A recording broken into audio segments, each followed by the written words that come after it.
Thank God for Side B. Okay, so there's another island with dinosaurs, no fences this time, and you want to send people in, very few people, on the ground, right? It's not a research expedition anymore. It's a rescue operation, and it's leaving right now. Mommy's very angry. Welcome to a special retrospective episode of the Jurassic Park podcast. I am the host, Brad Jost, and today we're going to look back on The Lost World Jurassic Park on its 20th anniversary. It's been an amazing 20 years celebrating this film, and the film has certainly had its up and downs within the fandom. It is a very polarizing movie. So many love it, but also so many do hate it, unfortunately. There is a lot of controversial scenes, I guess you could say, throughout this movie.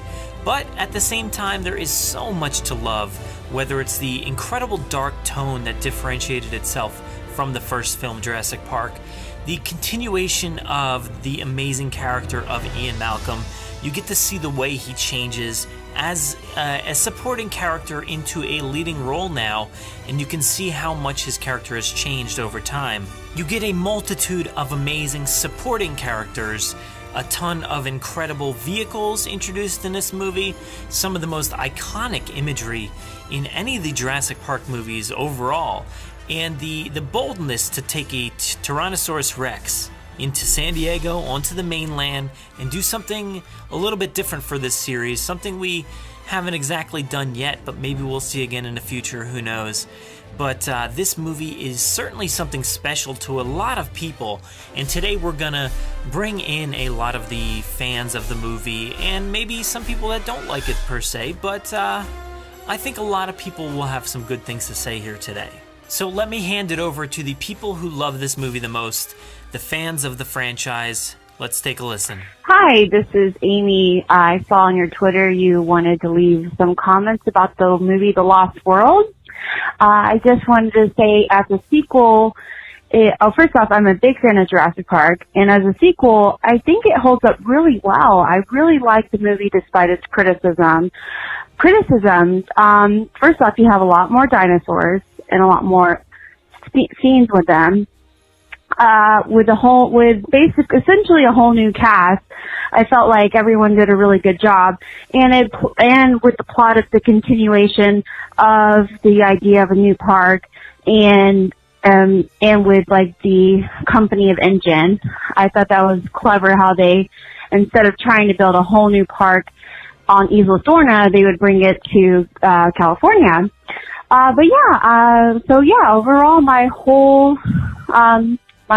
Overall, I think it's a great movie. I love it. And if anyone who is a Jurassic Park fan and has not seen it, I highly recommend it. So thank you for that, and have a good night. Bye-bye. To be honest, I didn't really like The Lost World when I first came out of the cinema, but that's because it's so different from the book, which for The Lost World I had read before seeing the movie. But over the years I really came to love it, and I think the soundtrack has a lot to do with that. Hi, my name is Hannah, and I wanted to leave my comments on The Lost World turning 20 tomorrow. I remember The Lost World as being the first movie that I ever saw in theaters. My aunt took me, and although I was pretty young at the time, around 6 years old, I really remember the raptor scenes, which to this day are some of my favorite scenes, especially in the field. It's very striking, especially when their tails are up in the air. And I love The Lost World so much because I think it gave us a glimpse into the lives of the dinosaurs removed from the people, and I've always loved the dynamic of the Tyrannosaurus family, especially at the end. That's one of my favorite shots of any Jurassic Park movie ever, with the Tyrannosaurus family together at the end, reunited. I love that Jeff Goldblum is in it, of course, because I think that Ian Malcolm brings such a funny character and a serious character at the same time, because he knows how things go down, and a lot of the time nobody listens to him at first. I love Sarah Harding. I love her moment with the baby Stegosaurus, and I love the love that she has for all of the animals. And Vince Vaughn is a great addition to this movie, and I always liked his character a lot. What I also love about The Lost World is of course, the Tyrannosaurus running loose in San Diego. I think it's completely interesting, and I love the reactions that the Tyrannosaurus has to all of these new things that he's experiencing, and I also love all the people's reactions, especially the kid who wakes up and says, "There's a dinosaur out my window," and his parents are like, "Really? I don't think so," but there is. I can't imagine what I would do if I woke up and there is a Tyrannosaurus Rex standing outside of my window. I always thought it was interesting, too, because I thought the kid kind of looked like the T-Rex, in a way. I don't know. Just look at screenshots and see what you think. It's funny. But anyway, I don't want to make this too long because I could probably go on forever and ever, but happy 20th birthday to The Lost World. I think this movie doesn't get as much love as it deserves. I think it's beautiful. I think the cinematography is beautiful, and I absolutely love it. I want it up and running in 30 minutes. Understood? Over. Cancel that order. Why? This is a game trail, Mr. Ludlow. Carnivore hunt on game trails. You want to set up base camp or a buffet? Let's find a new spot, shall we? Over now. Peter, if you want me to run your little camping trip, there are two conditions. Firstly, I'm in charge, and when I'm not around, Peter is. All you need to do is sign the check, tell us what the name of the job, and open your open stocks when we have a good day. Second condition, my fee. You can keep it. All I want in exchange for my services is the right to hunt one of the Tyrannosaurs. A male, a buck, only. How and why are my business. Now, if you don't like either of those two conditions, you're on your own. So go ahead, set up base camp right here, or in a swamp, or in the middle of a wrecked nest, for all I care. But I've been on too many safaris with rich fences to listen to any more suicidal ideas. Okay. That right there is one of my favorite quotes from this amazing, awesome movie. This is Jay Jurassic here, leaving a voicemail for, just felt like it, because I'm watching The Lost World as I saw that post. Alright, keep celebrating this wonderful month of the 20th anniversary of Lost World. And, I'll keep doing it. Alright? Bye, Jurassic fans. Hello, boys and girls, and fellow fans of the JP Podcast. This is young Sam James from Philadelphia, and we might have actually met at the community event last month if you remember the nut job and the raptor handler get-up. Yeah, that was me. The 20th anniversary of one of the greatest movies ever made, and I might be a little biased with that assertion, but I was 4 or 5 years old when I first saw The Lost World.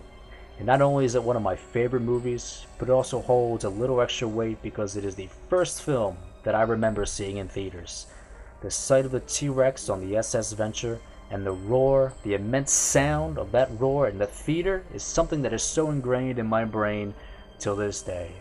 Now I'm going to go watch the movie, I'm going to go relive my childhood a little bit, and yes, I probably will most likely cry when it gets to, and if we could only step aside and trust in nature, life will find a way, and the music will swell, and tears will roll down my cheek, and I will not be ashamed. No, I will not be ashamed. Alright, thanks a lot for having me on your show. Love the podcast. Take it easy.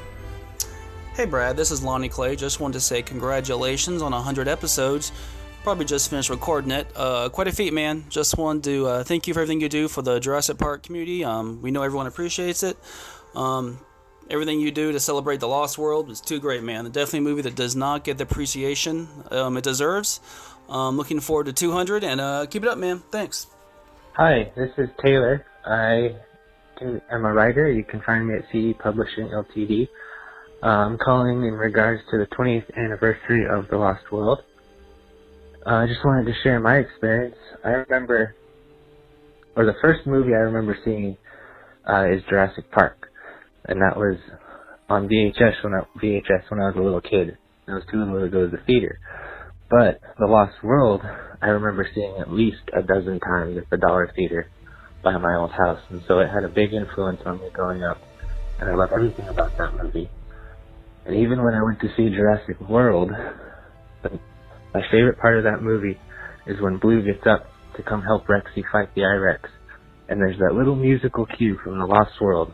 It's just magical, man. I love that movie. Hi, this is Todd in Atlanta, just calling to give my thoughts and memories on The Lost World. I remember being so excited being the commercial for Lost World. I was either 9 or 10 years old, and Jurassic Park was already, of course, my favorite movie, which it still is. And seeing the commercial with the T-Rex, and it says something has survived, and that's all there was to it. And I can't remember ever being as excited for a movie for or since. I've always loved the kind of trek or safari vibe to the movie. Traveling to this kind of unknown place, this place where the dinosaurs are wild, a place where they're not behind fences, there's nothing for them to escape from. You're just going to this, essentially a monster island. I've always loved that kind of concept in movies and TV, so always loved that. Love the darker vibe of it. I love the fact that they shot in Northern California. You get this kind of really old world, kind of ancient feel to the island, to Isla Sorna. It's a very distinct feel from Nublar, which I appreciated for the sequel. I know some people don't like that Malcolm has changed, but I like the maturity of Malcolm in this movie. I like that he's the leading man. He's still quippy and sarcastic and very much aware and self-aware of what's going on, but he is takes command in more of a sense, and he is a much different character based on his experiences from Jurassic Park, which I think would be very true to life. So I love Lost World. As an adult, I don't always agree with some of the decisions they made. Having the T-Rex go to San Diego and some of the stuff with the Raptors, a certain scene with Kelly comes to mind, obviously. But like I said, I just really appreciate the atmosphere of this movie.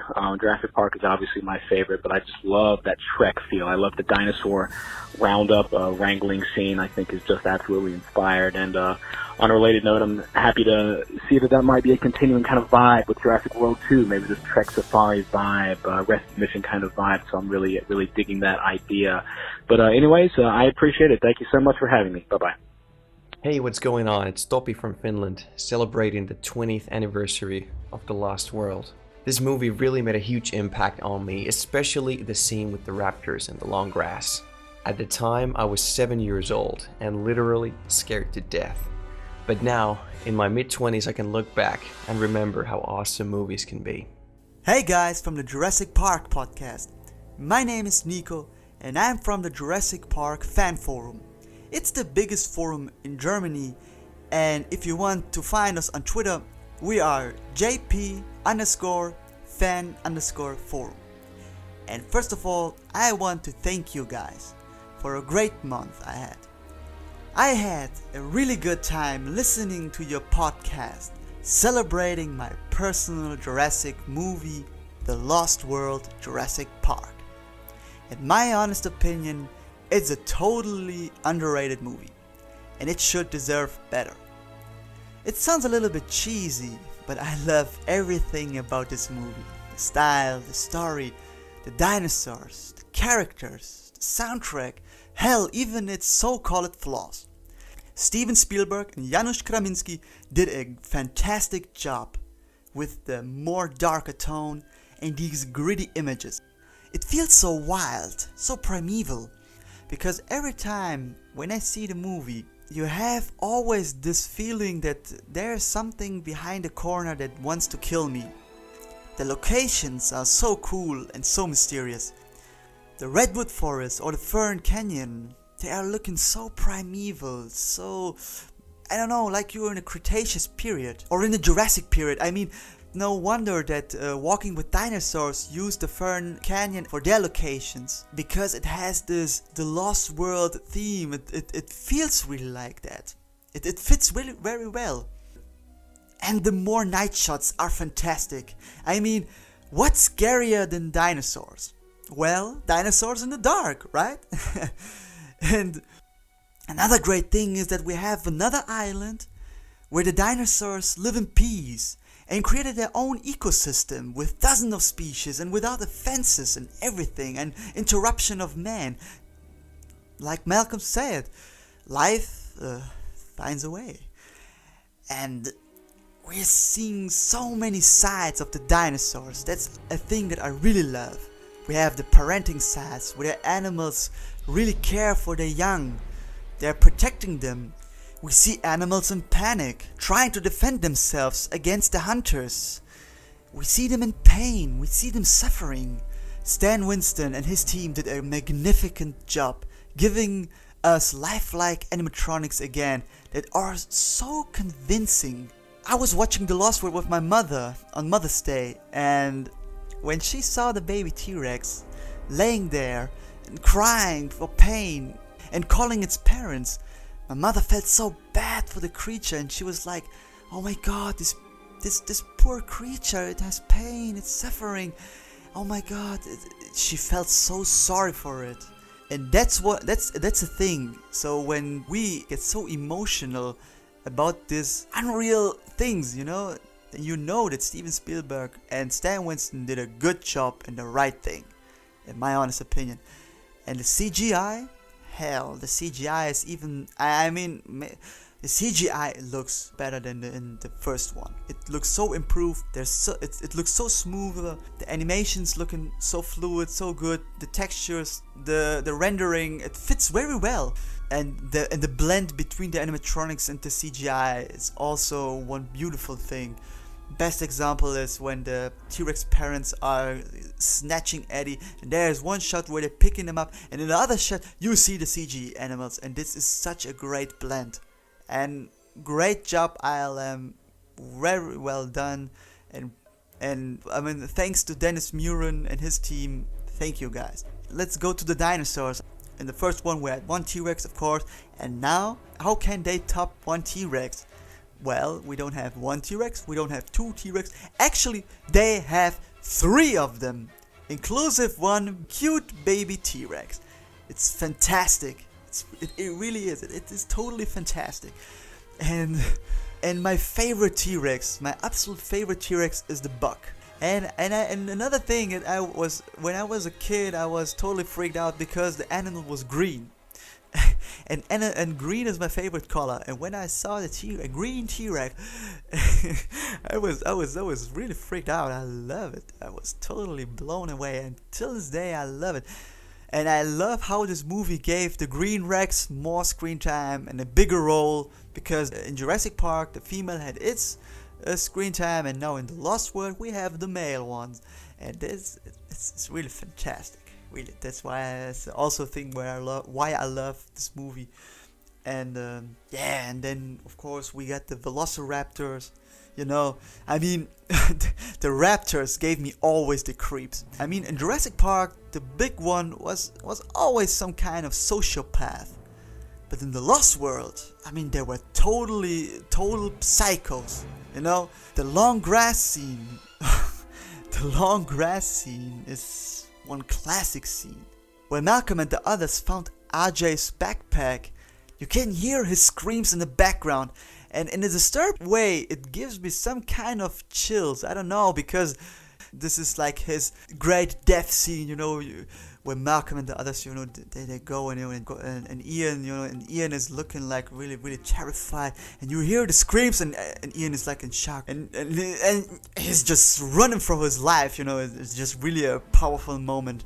And of course, when the raptors are attacking you, they're just like torpedoes going, and then dragging one by one, until the people saw it, they are panicking and running away, in total panic. And the raptors, you don't see much of them, but it's horrifying, because you don't see the danger. There is something that kills you, but you can't see it. It just drags you under and kills you. It's wow. And I love the scene where the raptor does the big jump, and pouncing on the hunter. Great scene, totally love it. And also in the old village, when the raptors came, they were total psychos. And I love the one particular raptor that was chasing Ian the whole time and was kind of playing with its prey, like modern day cats. And I love it. And I know, for me, this was some kind of special psycho raptor. And this raptor is totally nuts. It's jumping through the glass. So optimistic to grab at Malcolm. When Malcolm finally escapes, the raptor jumps again at the glass, and then it pounces at the door from the car. When Ian wants to find the safety in the car, the animal pounces at the door, and it created a little hole in the window. And I don't know, it sounds strange, but I love how optimistic this raptor tries to crack the window up and doing this so optimistic. I don't know, it's so crazy. I don't know. I love this scene also. And yeah, I mean, I love the coloration of the raptors, of the male raptors. This white tiger stripe design that they went. It really looks awesome. I know many fans and on in the forums, where are we? The majority of the fans love the tiger stripe raptors. They are their favorite raptors, and I can totally understand it because I love the design too. It is really awesome. And yeah, and we have the small compies that are cute but deadly, and somehow they reminded me of Alfred Hitchcock's The Birds. You know, these cute little playful, cheery, innocent looking animals that are totally lethal, and that they don't give up to kill you. They're slow. They took their time, you know, when they want to pick on Dieter. You know, they took their time. They're just following him till he was totally exhausted, and then in some kind of twisted way, this cheerful little compy hops on his chest, you know, looking a little cute, and then starts to pick on him. It starts to pick on him and slowly kills him. It's I don't know. I love this contrast of cheerful, happy, but totally killer animals. And I can't totally wait when I get my compy maquette from Chronicle Collectibles. I was totally freaked out when I saw it, and I can't wait to get it. And the herbivores are cool. We got finally our Stegosaurus after the fans demanded it. The little Pachycephalosaurus, that is one of my favorite dinosaurs. And some cool trike action in the camp. Yeah, we got the Mamenchisaurus as a new sauropod. Also really cool that they went to use some dinosaur that wasn't really, I don't know, I mean, we all know the Brachiosaurus, the Apatosaurus, you know, these kind of sauropods, but this time they went on some more unknown sauropod, and this is really something that I like. I love it. And yeah, we get the galleys again, you know, and we got a better look at the Parasaurolophus, you know, and we got the little cameo from the Pteranodons that I really like. I really love it how they were so majestic and flying around, looking a little bit peaceful. It's a really nice variety of species, you know. And to come to the point of the story, I'm a really big fan of the story, you know, of this environmental message that this movie had. Steven Spielberg and David Cope did a really great thing to portray it, you know, to show us something that is existing in this real world, you know, that we are seeing it on an everyday basis, you know, because the sad truth is people exploit, you know, it's no secret, whether animals or nature in general, people do it. And I understand what Spielberg wanted to show us, you know, and Cope, you know, so man like to mess with nature. Somehow that they did it in the first movie, and now they want to make a profit of it. And now this movie shows what can happen if you go too far. I also love this San Diego sequence. I know many people, or let's say some people don't really like it. They felt it's another movie. In my honest opinion, I don't feel like it. It's, you know, of course everything went down south, and now they got the T-Rex. They of course there's man ignorance, you know, because they don't know this animal. They didn't had any chance to study it, to know its metabolism and something. No, they just put two trunks and we're like, oh, okay, it's alright, it's down. And there's another example of ignorance of man. You know, this animal comes and rampages through its unknown environment. You know, it was in its environment, and now it's been thrown into a totally unknown environment. And in my honest opinion, I believe this animal's confused. It's maybe even in panic. You know, with all these lights, these sounds, the smell. And it doesn't know how to behave. It saw these cars chasing around, these lights are flickering and driving big buses and something, and I love this concept, that this animal is put into a foreign environment, and this is some little contrast, man was put in their environment, and they were really, stranded in there and was fighting for their lives, and now we got the contrast. You have the dinosaur in our environment, and he has to fight these things also. And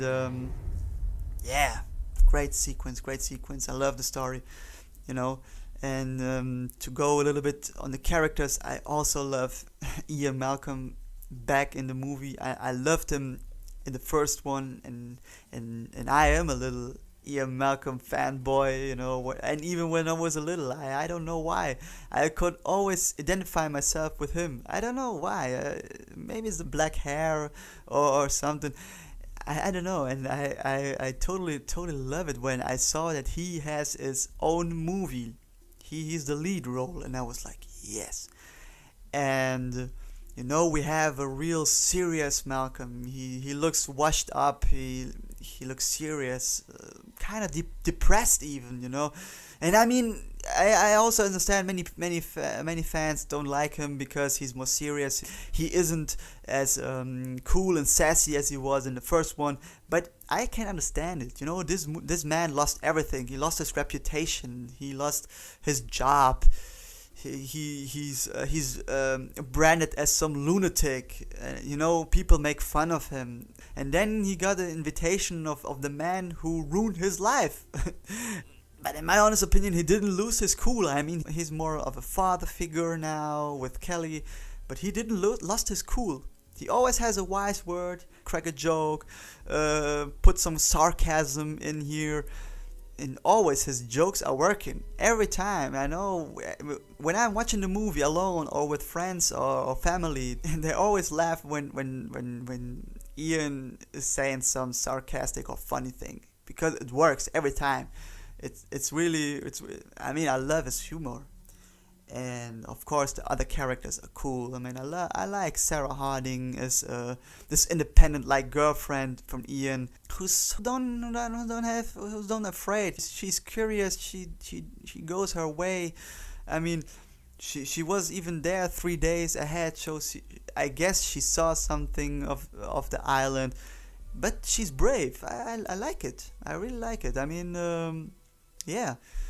Eddie Carr, the nice dude, I mean, who has, in my opinion, the most tragical death scene in the whole franchise. It's whew.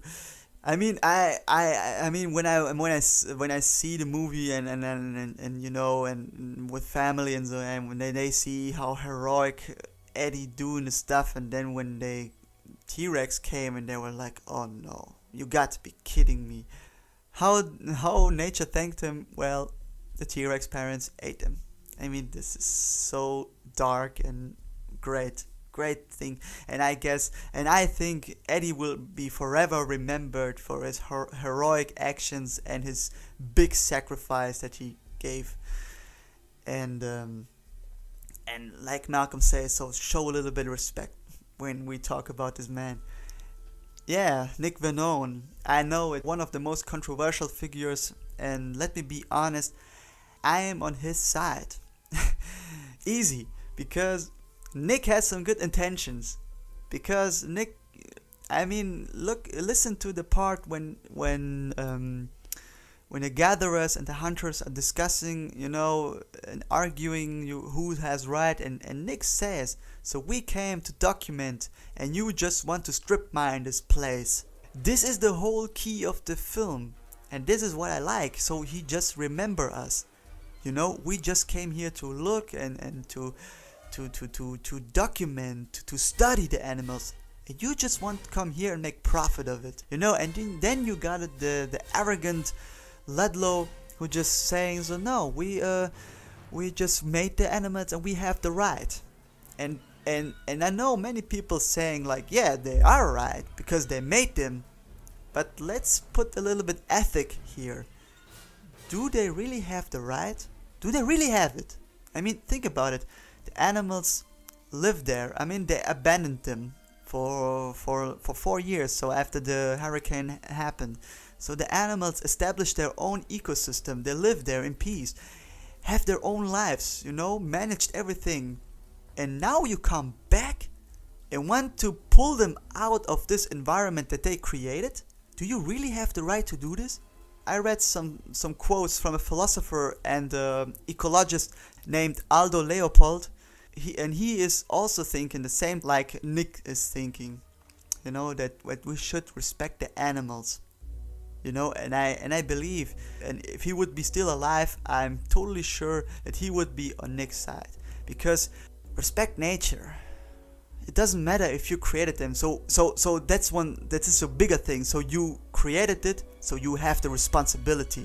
It's the same with parents, This is also what I love, the animals. So they're breeding, they have responsibility for their child. You have Malcolm who has responsibility for his child. And now you have InGen, the company who created these dinosaurs, who are basically their child. And they just want to exploit it. So, so how could you be the good guys? Sorry, but how? And I'm totally on Nick's side. I'm totally am. Yes, Nick Benone, good job. And another thing that I also like is, and many people hated it really, when he was pulling the slugs out of Roland's rifle. Well, I don't know why people are hating it, but for me, it's great. It's a great thing, I don't really like Roland Tembo. Don't get me wrong, he's a great character. He is a really charismatic person. He has the leadership. He is the powerhouse. He keeps the engine running, and he is the big boss. He's polite to women, and of course, but I don't like his stand. He's a hunter. We know it. He is a hunter. He's a big game hunter who hunts for not even for sport, for his own satisfaction, to feel alive. So he wants to kill an animal. So let me put this. He kills animals just for his own satisfaction or for his boredom, because he wants to feel alive. He wants to feel great again. And when Nick says, so you are the only person with some little brain, so why are you going here? So and he really tries to understand him. So why are you really trying to kill this animal? And the best thing is like to say, so I am the second biggest predator, and I have to take the biggest predator out. So why? I mean, why? I can't understand. When you hunt for population control, or when you hunt for food, but just to feel alive, and just to feel, I mean, it's a little bit sad, just to give you the confidence, I am the best, I am the greatest. I mean, why? I mean, put the gun away. Let's now pick a fight with the elephant. Now pick a fight with the lion. Now pick a fight with the T-Rex. That's the arrogance of humans. We feel so strong with all this technology and with all our weapons and something, but without that, when we saw everything was destroyed, and now we feel so little, so small, so unimportant. These creatures on this island can tear us up in any minute, herbivore or carnivore, and this is what I like, human arrogance. And Nick, and many people seems to forget, he pulls out Roland's slugs, but he didn't put the ammo of every single hunter in the camp. You see the hunters are shooting like wild with AKs and other guns. He just didn't want to give him the chance to get his trophy. This is also the message that he said in the end. So this one trophy that you won't get. So, and I totally understand the message, and I am again on his side. And in my honest opinion, he's a great character and he does good.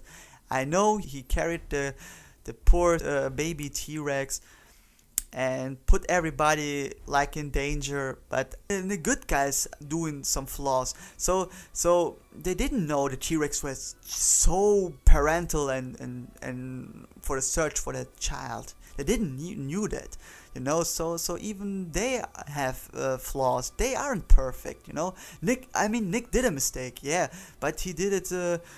I mean, he did it for the best intentions. He didn't want it, the animal to suffer. He wanted to help it, you know. And that's his I guess his environmental nature. He wanted to save the animal rather than killing it.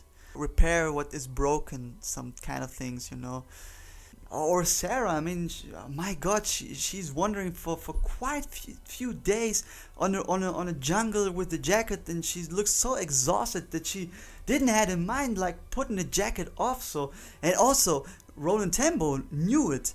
He knew it, but he just kept silent. In my head canon, he knew it, and he just wanted the jacket to lure the parents so that he can shoot them. Let's jump to Kelly. Yeah, I know it's the, I guess, the most controversial scene in the whole Jurassic franchise, I believe.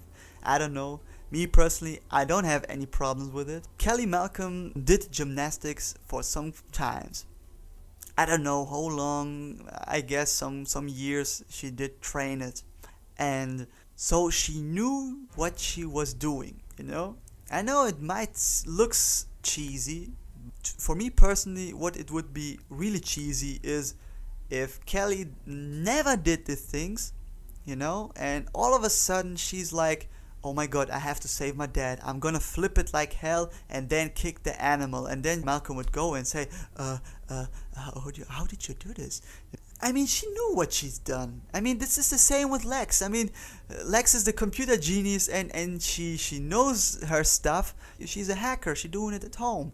So, and let's be really honest. I mean, guys, every Jurassic child is some kind of special in another way. We have Lex, who is a computer hacker who can restore a complex security computer of the park. Of course, we got Kelly, who does this gymnastic scene, and we got Eric Kirby, who's like Robinson Crusoe, living 8 weeks on the island. And we got Gray, the little boy who knows everything about DNA and every living dinosaur on Earth, and constantly talking about everything in science and dinosaurs and stuff. So, to be really honest, if you have a problem with Kelly, then I guess you should have a problem with every child in the Jurassic franchise. So, and to be really honest, I loved Vanessa Lee Chester's performance in the movie. She did a really good job. She was authentic as a child, you know, when she was frightening, she was scaring, you know. She was behaving like a real normal child. Of course, this one particular moment where she has the real a brave moment, her own little special moment, like Lex had when they restoring the computer. But it's okay. It really is. I really don't have any problems. And yeah, I see. I'm totally overstretched. I just wanted to keep it short, but I think it's impossible to do this thing, you know. It is impossible, because we're talking here about a great movie. It's a great sequel, in my opinion, the best sequel still. And I don't know if any Jurassic movie can top The Lost World, in my honest opinion. I don't know how you guys think, and everyone has their own opinion, but to my opinion, The Lost World will be forever my number 2, but my personal number 1. So I would say it's the best sequel, so of course after Jurassic Park, but my personal number 1 film, because I grew up with The Lost World. I mean, I was too young for Jurassic Park. I mean, I was 1 year old when the movie came out, and when The Lost World came out, I was a little bit older. I remember the day when it was in the cinema. I couldn't go there, of course. There was no chance I could visit the movie. I saw the poster, I saw the merchandise, everything, and I was so flashed. I have so fond memories when I remember when I got all the merchandise, the toys, my Game Boy, and my first game was The Lost World Jurassic Park. And man, this is so great. And I still today have all my things. I have my Game Boy with the game. I still have my toys. I still have my Matchbox figures, those little metal figures. I even got the souvenir magazine from 1997 or 8. I don't remember. I know I have the German version of it, and I still got it. And I have such fond memories when I'm remembering back at the time. It was a really beautiful time back then, and that's why The Lost World has always a special place in my heart. And this is one thing why I'm so defending this movie. You know, I'm even in the Jurassic Park fan forum. I'm defending this movie like Ludlow defended InGen. I am defending this movie, and I will always have to say, if some people are nitpicking, I will always come with an argument like, but you know. And again, thank you for this great month, and I wish everybody a happy 20th anniversary for this great movie, a great time. Watch the movie, have also these fond memories like I had, and I will have. And and if you like, you can follow me also on Twitter. My name is Jurassic_Nico with K. And again, the Jurassic Park fan forum. It's for every German user who is here, who's listened also to the Jurassic Park podcast. You are invited to go to visit us, to chat with us a little bit, you know, to our German fellas. And like I said again, thank you guys and have a great time. See you. Thank you so much for listening to our special retrospective on The Lost World Jurassic Park. I think there is so much to love about this movie, and obviously the people who just spoke would attest to that as well. It's been an amazing 20 years, as I mentioned before, and it's pretty bittersweet. It's 20 years. That's incredible. I can't believe that. You know, it just means that we're all getting a little bit older. And I know a lot of us remember when this movie came out. It was something truly special, whether it was the toys that we played with, the book that we originally read, or just going to the movie theater for the first time to see this movie. I think a lot of people have some special memories, and I'm glad we could showcase them here today for you. So again, enjoy the 20th anniversary of The Lost World Jurassic Park. Make sure the creators know how much you love this movie, and hopefully Universal will give us something truly special as this series continues. If you want to listen to more of the Jurassic Park podcast, head to www.jurassicparkpodcast.com for all the links to our podcasts, whether it's iTunes, Google Play. You can listen to the podcast directly on our website, peruse the numerous amount of articles and blog posts pertaining to those episodes. Follow us on Twitter at Jurassic Park Pod. You can follow us on Facebook, Jurassic Park Podcast, and the same goes for Instagram. Make sure to follow along with us as we move forward with this incredible franchise. Thanks for listening, and enjoy.